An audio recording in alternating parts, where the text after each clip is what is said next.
ضلع مستقر سدیپیٹ کے ون ٹاؤن پولیس اسٹیشن کے حدود میں واقع سٹیزن کلب میں بڑے پیمانے پر موٹی رقومات کی بازی لگا کر چند افراد کی جانب سے خمار بازی میں مصروف ہونے کی باوثوق ذرائع سے ملی اطلاع پر ون ٹاؤن پولیس اور ٹاسک فورس سے وابستہ عہدیداروں نے کمشنر آف پولیس ایم وجے کمار کی ہدایت پر مشترکہ طور پر کارروائی کرتے ہوئے خمار بازی میں مصروف 50 افراد کو اپنی تحویل میں لے لیا۔ Assistant commissioner of police Siddipet M Ravinder Reddy, task force assistant commissioner Ravinder نے کامیابی کے ساتھ دعویٰ کیا اور 6 ٹیبلوں پر کھیلنے میں مصروف 50 افراد کو 2 پنجوں کی موجودگی میں گیم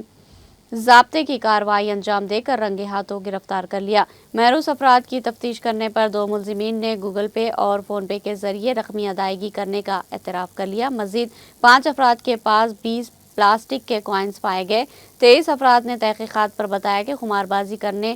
پر پولیس کے ذریعے گرفتاری کے خدشے کے تحت انہوں نے سٹیزن کلب میں کھیلنے کے بعد تفصیلات اسکور کارڈ میں درج کرتے ہوئے کلب سے اپنے گھروں کو واپسی سے قبل اپنا حصہ وصول کر لیا تھا۔ برسر موقع 2 mobile phone, 8 play card sets, 6 score cards, 20 plastic coins کو بھی ضبط کر لیا گیا۔